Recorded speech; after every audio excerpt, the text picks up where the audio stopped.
খবর শুনছেন বিশ্ব সংবাদ চ্যানেল থেকে। আজ জানাবো পশ্চিমবঙ্গ দেশ বিদেশের বাছাই করা গুরুত্বপূর্ণ তাজা সংবাদ। খবরের শুরুতেই জানিয়ে দেব সংবাদ শিরোনাম, পরে বিস্তারিত। শেষ পর্যন্ত দিতেই হলো নমুনা, আদালত থেকে বেরিয়ে কেন চুপ অভিষেক? চলছে তথ্য যাচাই, বাতিল হতে পারে প্রচুর রেশন কার্ড, আপনার নামও কি বাদ যাবে জেনে নিন। ধর্ষণের আর্থিক সাহায্যেও দুর্নীতি, তৃণমূলের বিরুদ্ধে বিস্ফোরক অভিযোগ নির্ভয়া দিদি শ্রীরূপার। সবজি বিক্রেতা থেকে জেলা কালেক্টর, অভাবকে জয় করে আইএএস হওয়ার অদম্য লড়াই। ভারতের বৃহত্তম পারমাণবিক কেন্দ্রে বড়সড় সাইবার হামলা, ফাঁস হল কুলাম প্ল্যান্টের গোপনীয় ব্লুপ্রিন্ট। 4 সোশ্যাল মিডিয়া ইনফ্লুয়েন্সারের বিরুদ্ধে এফআইআর, E20 ঘিরে চাঞ্চল্যকর অভিযোগ। বাড়িতে বসে মোটা টাকার বেতন পাওয়া 3 শিক্ষক 1000 টাকা খরচ করে নিয়োগ করলেন জনার্দন বলরাম ইয়াসমিনারাকে। 3 ঘন্টার টানা কাজের পরেও মহিলা পরিষেবা কর্মীকে শৌচাগার ব্যবহার করতে দিলেন না গ্রাহক, উল্টে করলেন কড়া পদক্ষেপ। আবারও করোনার আতঙ্ক, দেশে হু হু করে বাড়ছে সংক্রমণ ও মৃত্যু, জারি সর্বোচ্চ সতর্কতা। জাতীয় নিরাপত্তায় বিরাট ধাক্কা, ভারতের বৃহত্তম পারমাণবিক বিদ্যুৎ কেন্দ্র ঘিরে তথ্য ফাঁসের অভিযোগ, দেশের অভ্যন্তরে বিরাট ঝাঁকুনি। স্নানের গোপন ভিডিও তুলে বিবাহিত মহিলাকে ব্ল্যাকমেলের অভিযোগ, ভয়ঙ্কর পরিণতি কলেজ পড়ুয়ার। প্রধান বিচারপতির নামে গালিগালাজ, আদালতে কাগজ ছুঁড়ে তোলপাড়, সুপ্রিম কোর্ট রেহাই দিলেও গ্রেপ্তার সেই যুবক। হোয়াটসঅ্যাপে মমতাকে সরি লিখে ঋতব্রতদের মিত্র হলেন মদন, স্ত্রী পুত্ররা ইডির তলব পাওয়ার পরেই শিবির বদল। 60% পর্যন্ত ছাড়ে হাঁটু প্রতিস্থাপন, কল্যাণীতেই হবে রোবোটিক সার্জারি, উদ্বোধনে শ্রমিক। বিরোধী দলনেতা বিতর্কে হাইকোর্টের জোর সওয়াল, সংখ্যাগরিষ্ঠতার প্রশ্নে সরগরম শুনানি। লেখাপড়া করে যে গাড়ি চড়েন না, চালান এই পিএইচডি স্কলার কলেজ শিক্ষক, পিছনের গল্প শুনে চোখে জল আসছে সকলের। মহিলার পরকীয়ার কথা স্বামীকে জানিয়ে দেওয়ায় খুন, প্রেমিককে ফাঁসির সাজা চুঁচুড়া আদালতের। লেকটাউনের ছাত্র মৃত্যুতে সুজিত বসুর প্রভাব, বিচারের আশায় জনতার দরবারে নিহত ছাত্রের পরিবার। কালীঘাট থানার ওসির ঘরেই চলত বিজনেস ডিল, শান্তনু সিনহা বিশ্বাসকে নিয়ে ইডির চার্জশিটে বিস্ফোরক দাবি। আমাদের পরিবার সব ধর্মকে সম্মান করে, ভিন ধর্মে বিয়ে, লাভ জিহাদ বিতর্কে বিস্ফোরক প্রতিক্রিয়া আমির খানের। আগস্টেই 1000 নিয়োগের বিজ্ঞপ্তি, বিশেষ অ্যাপে মিলবে বেসরকারি চাকরি। মুসলিম প্রবেশ নিষিদ্ধ, সিংহগড় দুর্গে বিতর্কিত পোস্টার ঘিরে চাঞ্চল্য, তদন্তে পুলিশ। কালীঘাট তৃণমূলের 21শে জুলাই কোথায় হবে, বড় নির্দেশ দিল কলকাতা হাইকোর্ট, কলকাতার কোন জায়গায়? কলেজ বিশ্ববিদ্যালয়ে ছাত্র ভোট কবে, মন্ত্রী জগন্নাথ বললেন। বধূর পরকীয়ার কথা তার স্বামীর কানে তোলায় প্রেমিকের হাতে খুন, দোষীকে ফাঁসির সাজা দিল চুঁচুড়া আদালত। ডার্ক ওয়েবে ভারতের পরমাণু কেন্দ্রের গোপন ব্লুপ্রিন্ট, ফাঁস হলো চাঞ্চল্যকর তথ্য। এতক্ষণ শুনছিলেন সংবাদ শিরোনাম, এখন আসছি বিস্তারিত খবরে। কলকাতা হাইকোর্টের নির্দেশে শেষ পর্যন্ত বিধাননগর আদালতে কণ্ঠস্বরের নমুনা দিলেন অভিষেক বন্দ্যোপাধ্যায়। প্রায় 1.5 ঘন্টা আদালতে থাকার পর কড়া নিরাপত্তার মধ্যে সোজা কালীঘাটের বাড়ির উদ্দেশ্যে রওনা দেন তিনি। আদালত চত্বরে সাংবাদিকদের কোনো প্রশ্নের উত্তর দেননি অভিষেক। বিস্তারিত জানতে দেখুন পুরো ভিডিও। পশ্চিমবঙ্গে কোটি কোটি মানুষ সরকারি ভর্তুকিতে রেশন পান। জাতীয় খাদ্য সুরক্ষা আইনের আওতায় বহু পরিবার বিনামূল্যে বা স্বল্প মূল্যে চাল, গম সহ বিভিন্ন খাদ্যশস্য সংগ্রহ করেন। তবে দীর্ঘদিন ধরে এই অভিযোগ উঠেছে, অনেক অযোগ্য ব্যক্তিও রেশন সুবিধা পাচ্ছেন। সেই কারণেই এবার অযোগ্য উপভোক্তাদের চিহ্নিত করে রেশন কার্ড যাচাই ও বাতিলের প্রক্রিয়া জোরদার করা হয়েছে। কেন রেশন কার্ড যাচাই করা হচ্ছে? কেন্দ্রীয় সরকারের নির্দেশে বিভিন্ন রাজ্যে রেশন কার্ডের তথ্য পুনরায় যাচাই করা হচ্ছে। সরকারি সূত্রের দাবি, তদন্তে এমন বহু রেশন কার্ড চিহ্নিত হয়েছে যেগুলির উপভোক্তারা প্রকৃতপক্ষে বিনামূল্যে রেশন পাওয়ার যোগ্য নন। সেই সব ক্ষেত্রেই প্রয়োজনীয় যাচাইয়ের পর রেশন কার্ড বাতিলের সুপারিশ করা হয়েছে। খাদ্য দপ্তর সূত্রে খবরে জানা গিয়েছে, 6 লক্ষ টাকার বেশি যাদের আয় তাদের রেশন কার্ড নিজে থেকেই বাতিল হয়ে যাবে। এসআইআর এর নাম বাদ গেছে যাদের, তাদের কার্ড বাতিল।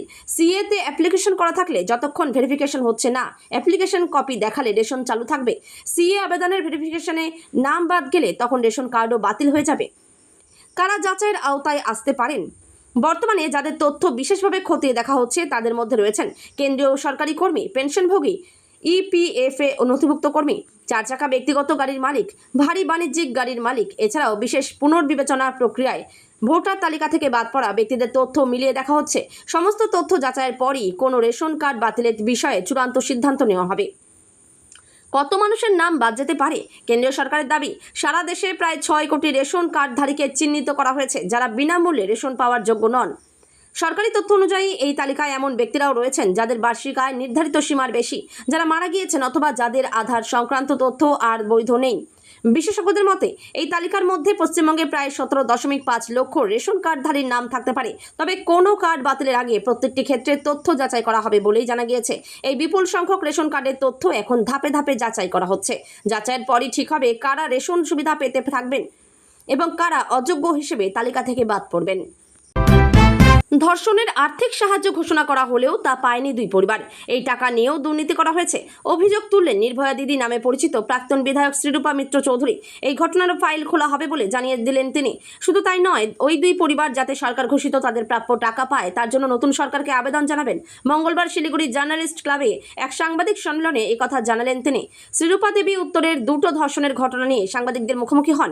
প্রথম ঘটনাটি হলো দার্জিলিং জেলার দুর্গাপুর চা বাগানের। ওই বাগানের একজন যুবতীকে 2021 সালের জুন মাসে ধর্ষণ করা হয়। তারপর 2022 সালের অক্টোবর মাসে তার মৃত্যু হয়। তার মৃত্যুর পর 2023 সালের মার্চ মাসে 10 লক্ষ টাকা আর্থিক সাহায্য ঘোষণা করেন তৎকালীন রাজ্য সরকার, কিন্তু এখনও অবধি সেই টাকা পায়নি ওই পরিবার। এছাড়া জলপাইগুড়ির একটি বাগানে 8ম শ্রেণীর এক ছাত্রীকে ধর্ষণ করা হয় 2022 সালের মার্চ মাসে। ওই নাবালিকা লজ্জায় এপ্রিল মাসে গায়ে আগুন দিয়ে আত্মহত্যা করে। তার জন্য 2 লক্ষ টাকা আর্থিক সাহায্য ঘোষণা করা হয়, কিন্তু এই পরিবারও সেই টাকা পায়নি। এ বিষয়ে ক্ষোভ প্রকাশ করে শ্রীরূপা মিত্র চৌধুরী বলেন, তৃণমূল সরকার সবকিছুতেই তারা দুর্নীতি করত, তাই তো মুখ্যমন্ত্রী শুভেন্দু অধিকারী একের পর এক গ্রেপ্তার করাচ্ছেন। আমি চাই এই দুটো ঘটনারও ফাইল খোলা হোক। আর্থিক সাহায্যের টাকা কোথায় গেল দেখানো হয়েছে, দেওয়া হয়েছে, অথচ পরিবার পায়নি।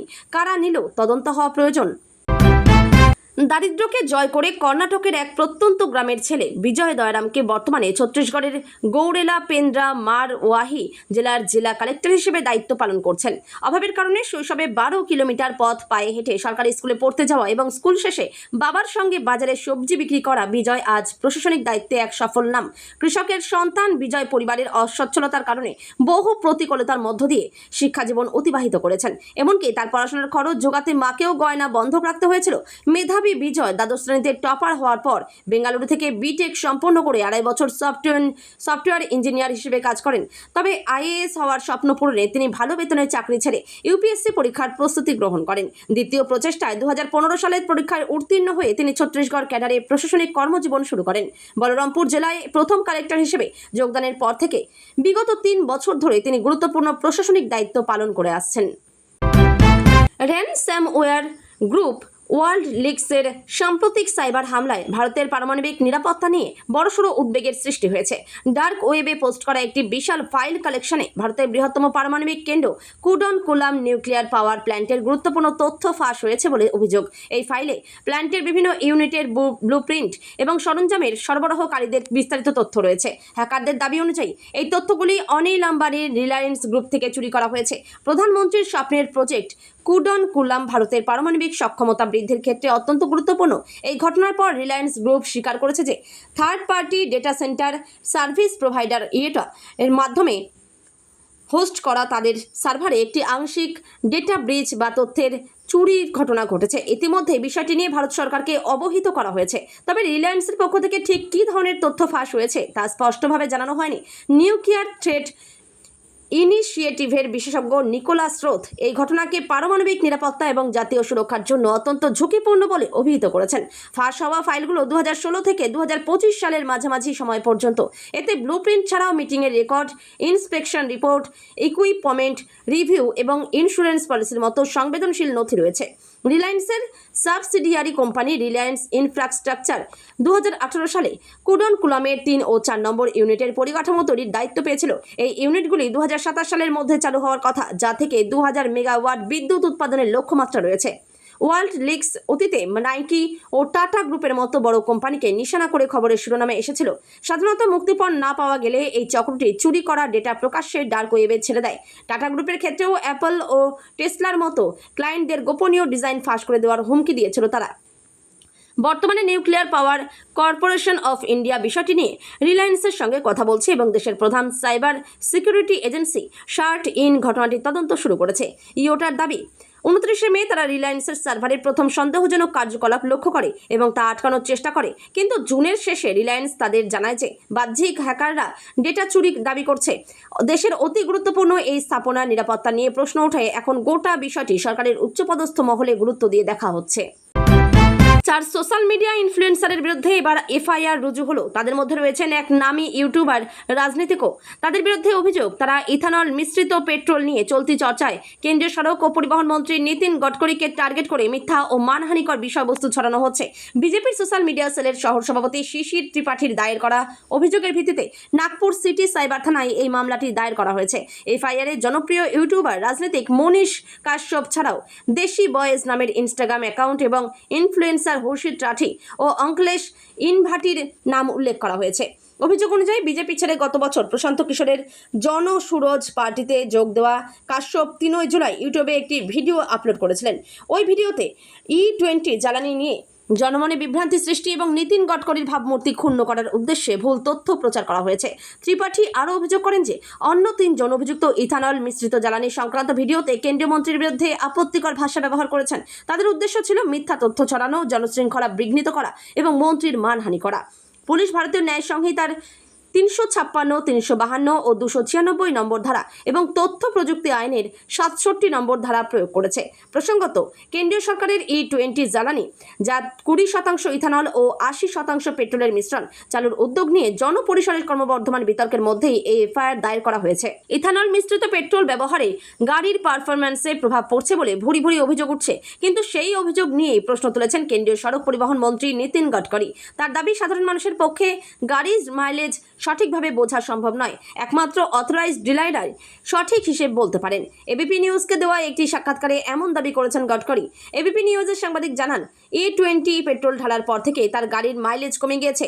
2023 সালে গাড়ি কেনার সময় প্রতি লিটারে যেখানে 11 কিলোমিটার মাইলেজ পাওয়া যেত, E20 ঢালার পর থেকে লিটারে 7 কিলোমিটার মাইলেজ মিলছে। কিন্তু মাইলেজের হিসেব নিয়েই প্রশ্ন তুলেন গডকরি। কিভাবে গাড়ির মাইলেজ বুঝতে পারলেন, সাংবাদিক প্রশ্ন করেন তিনি। সরকারি স্কুলের বেহাল দশা, পরিকাঠামো স্কুল ছুট। পূর্বতন সরকারের আমলে এখনো একাধিক বিপন্নতার সামনে এসেছে বারংবার। কেন সরকারি স্কুলে পড়ুয়ার সংখ্যা কমছে, কেন অভিভাবকদের মনে সন্তানদের বেসরকারি স্কুলে ভর্তি করানোর মানসিকতা বাড়ছে, একগুচ্ছ প্রশ্নের জবাবে বারবার উঠে এসেছে সরকারি স্কুলের পঠন পাঠনের মান নিয়ে। এরকম আরও একটা জ্বলন্ত দৃষ্টান্ত ধরা পড়ল মুর্শিদাবাদের হরিহরপাড়ায়। হরিহরপাড়া ব্লকের বহরান জুনিয়র হাই স্কুল। ছাত্র সংখ্যা 80, স্কুলের শিক্ষক 3 জন।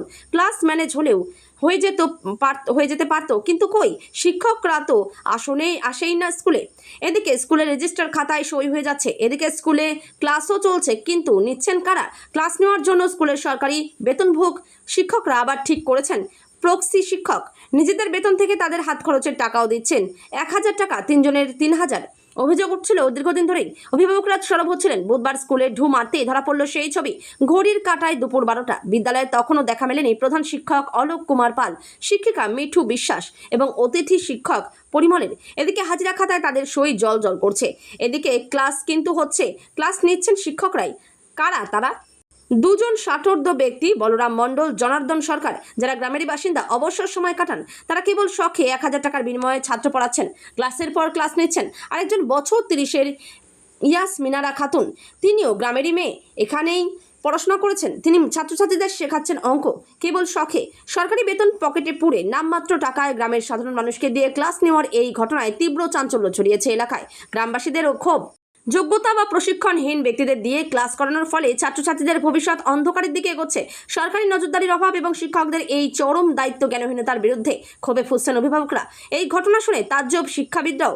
স্কুলে যে এমন হয় তা ভেবে উঠতে পারছেন না তারা। অতিথি শিক্ষকরা এক বর্ণ কথা বলতে নারাজ শিক্ষকদের বিরুদ্ধে। এক অতিথি শিক্ষক জনার্দন সরকার বলেন, আমার ভূমিকা তো গ্রামের লোক নয়, আমার ছাত্রছাত্রীরাই বলবে। আমিও এখানে গেস্ট শিক্ষক হিসেবেই জয়েন করেছিলাম। সেই সময়ে স্কুলে সত্যি শিক্ষকের অভাব ছিল। আরেকজন অতিথি শিক্ষক ইয়াসমিনারা খাতুন বলেন, আসলে এখানে অঙ্কের শিক্ষক নেই, ইতিহাস, জীবনবিজ্ঞান, ইতিহাসের শিক্ষক রয়েছেন, কিন্তু অঙ্কের নেই, তাই ছেলে মেয়েদের পড়াচ্ছি। শিক্ষক তো নেই, দীর্ঘদিন ধরে স্কুলে আসেন না প্রধান শিক্ষক অলোক কুমার পালও। তাকে ফোন করা হলে তিনি জানান, কিছুদিন আগে তার পা ভেঙে গিয়েছিল, তিনি দীর্ঘদিন স্কুলে আসতে পারেননি। গত 2 দিনের মধ্যে স্কুলে এসেছিলেন, তবে স্কুলের বিভিন্ন কাজ নিয়ে তাকে এতই ছোটাছুটি করতে হয়েছে যে পা ব্যথা বেড়ে গিয়েছে, তাই নিয়ে আবার আসছেন না। এহেন পরিস্থিতিতে স্কুলের ভরসা 3 প্রক্সি শিক্ষকই। এক গ্রাহকের বাড়িতে 3 ঘন্টা ধরে কাজ করার পরেও সেখানকার শৌচালয় ব্যবহার করতে দেওয়া হলো না এক মহিলা কর্মীকে। পরিবর্তে গ্রাহক তাকে নিরাপত্তা রক্ষীর জন্য নির্ধারিত শৌচালয় ব্যবহার করতে বলেন। এমনটাই অভিযোগ তুলে সরব এক মহিলা পরিষেবা কর্মী। সেই সংক্রান্ত একটি ভিডিও ইতিমধ্যেই প্রকাশ্যে এসেছে। ভাইরাল হয়েছে ভিডিওটি। দাবি করা হয়েছে ঘটনাটি দিল্লির একটি বাড়িতে ঘটেছে। সমাজ মাধ্যমে এক্স হ্যান্ডেলে শেয়ার করা ভিডিও অনুযায়ী 3 ঘন্টার কাজ শেষ করার পর এক পরিষেবা সংস্থার কর্মী গ্রাহকের শৌচালয় ব্যবহারের অনুরোধ জানান, কিন্তু গ্রাহক তা প্রত্যাখ্যান করেন এবং তাকে নিরাপত্তা রক্ষীর শৌচালয় ব্যবহারের পরামর্শ দেন। পাশাপাশি পরে মহিলাকে 1 স্টার রেটিংও দেন ওই গ্রাহক। পোস্টের ক্যাপশনে এও দাবি করা হয়েছে যে খারাপ রেটিংয়ের কারণে ওই কর্মীকে 5 দিনের জন্য সংস্থার তরফে ব্লক করা হয়েছে, অর্থাৎ 5 দিন তিনি কাজ পাবেন না। পোস্টে লেখা, দিল্লিতে পরিষেবা সংস্থার এক মহিলা কর্মী গ্রাহকের শৌচালয় ব্যবহারের অনুরোধ করেছিলেন। গ্রাহক তা প্রত্যাখ্যান করে তাকে নিরাপত্তা রক্ষীর শৌচালয় ব্যবহার করতে বলেন এবং 1 স্টার রেটিং দেন। ফলে ওই কর্মী 5 দিন থেকে কাজ থেকে বঞ্চিত থাকছেন। এই অন্যায্য শাস্তির বিষয়টি অবিলম্বে পুনর্বিবেচনা করা প্রয়োজন। ভাইরাল হওয়া ওই ভিডিওই পরিষেবা সংস্থার অন্য এক কর্মীকে ওই ঘটনায় ক্ষোভ এবং হতাশা প্রকাশ করতে দেখা গিয়েছে। তিনি জানান, গত 6 বছরে শত শত বাড়িতে কাজ করা সত্ত্বেও তাকে কখনো এমন আচরণের মুখোমুখি হতে হয়নি। তিনি বলেন, কেউ যদি আপনার বাড়িতে কাজ করতে আসেন তবে অন্তত তাকে আপনার শৌচালয়টি ব্যবহার করতে দিন। সহকর্মীর জন্য উদ্বেগ প্রকাশ করে তিনি আরও বলেন, মেয়েটির জন্য আমার খুব খারাপ লাগছে, কারণ ওই 5 দিন ওর কোনো আয় হবে না। একবার ভাবুন তো তাকে কতটা মানসিক চাপের মধ্যে দিয়ে যেতে হবে। ওই কর্মী গ্রাহকদের গিগ ওয়ার্কার বা অন ডিমান্ড সেবা প্রদানকারীদের প্রতি আরও সহানুভূতিশীল হওয়ার আহ্বান জানিয়েছেন। তিনি উল্লেখ করেছেন, অনেক মানুষই বোঝেন না একজন পরিষেবা কর্মীর প্রতিটি বুকিং এবং রেটিংয়ের ওপর কতটা নির্ভরশীল। ভাইরাল ভিডিওটি পোস্ট করা হয়েছে রমেশ তিওয়ারি নামের এক্স হ্যান্ডেল থেকে। ইতিমধ্যেই বহু মানুষ দেখেছেন সেই ভিডিও। লাইক এবং কমেন্টের বন্যা বয়ে গিয়েছে। ভিডিওটি দেখার পর নেট নাগরিকদের অনেকে যেমন বিস্ময় প্রকাশ করেছেন, তেমনি আবার উদ্বেগ প্রকাশ করেছেন অনেকে। অনলাইনে ব্যাপক আলোচনার জন্ম দিয়েছে ভিডিওটি। অনেক সমাজ মাধ্যম ব্যবহারকারী জরুরি সেবা প্রদানের লক্ষ্যে গ্রাহকের বাড়িতে যাওয়া গিগ কর্মীদের প্রতি আরও বেশি মর্যাদা, সহানুভূতি ও ন্যায্য আচরণের আহ্বান জানিয়েছেন। বারুইপুর কাণ্ড বা অন্যান্য ঘটনার মতোই স্বাস্থ্যক্ষেত্রে নতুন করে উদ্বেগ বাড়াচ্ছে করোনা সংক্রমণ। দিল্লি, মুম্বাই থেকে শুরু করে অন্ধ্রপ্রদেশ ও কর্ণাটক, দেশের বিভিন্ন প্রান্তে ফের মাথাচাড়া দিচ্ছে এই মারণ ভাইরাস। কর্ণাটকে আক্রান্তের সংখ্যা 32 ছাড়িয়েছে এবং অন্ধ্রপ্রদেশে 8 জন আক্রান্ত হওয়ার পাশাপাশি 2 জনের মৃত্যুর খবরও নিশ্চিত হয়েছে। এমনকি মুম্বাইতে গায়ক জান কুমার শানুও কোভিডে আক্রান্ত হয়েছেন। এই পরিস্থিতিতে নড়েচড়ে বসেছে স্বাস্থ্য দপ্তর। ওড়িশা সহ প্রতিটি রাজ্যকে সর্বোচ্চ সতর্ক থাকার নির্দেশ দেওয়া হয়েছে। আবার কি ফিরছে সেই ভয়াবহ দিন? 2020 সালের স্মৃতি এখনও অনেকের মনে টাটকা। 2022 সালের পর গণটিকাকরণের ফলে করোনা অনেকটা নিয়ন্ত্রণে এলেও সাম্প্রতিক এই খবর সাধারণ মানুষের মনে নতুন করে শঙ্কা দানা বেঁধেছে। তবে চিকিৎসকরা এখনই আতঙ্কিত না হওয়ার পরামর্শ দিয়েছেন। তাদের মতে, টিকাকরণের ফলে মানুষের শরীরে যে হাইব্রিড ইমিউনিটি গড়ে উঠেছে তা বড় ধরনের মহামারীর হাত থেকে সুরক্ষা দিতে সক্ষম। তবে যারা মরবিডিটি বা পুরনো অসুখে ভুগছেন তাদের বিশেষ সাবধানতা অবলম্বন করতে হবে। কি উপসর্গ দেখে সতর্ক হবেন? জ্বর, একটানা শুকনো কাশি এবং গলা ব্যথা, নাক বন্ধ বা সর্দি কাশি, অতিরিক্ত শারীরিক দুর্বলতা ও সারা শরীরে ব্যথা, প্রচণ্ড মাথা ব্যথা বা বমি বমি ভাব, রক্তে অক্সিজেনের মাত্রা 93% নিচে নেমে যাওয়া বা শ্বাসকষ্ট হলে দ্রুত চিকিৎসকের পরামর্শ নিন। সতর্কতায় সেরা সুরক্ষা। আতঙ্কিত না হয়ে সচেতনতায় এখন বড় হাতিয়ার। জনবহুল স্থানে অবশ্যই মাস্ক ব্যবহার করুন, নিয়মিত হাত ধোয়ার অভ্যাস বজায় রাখুন এবং স্যানিটাইজার ব্যবহার করুন। পরিবারের কারো উপসর্গ দেখা দিলে দ্রুত তাকে আইসোলেশনে রাখুন। মনে রাখবেন, সচেতনতাই এই সংক্রমণ রুখতে শ্রেষ্ঠ সুরক্ষা।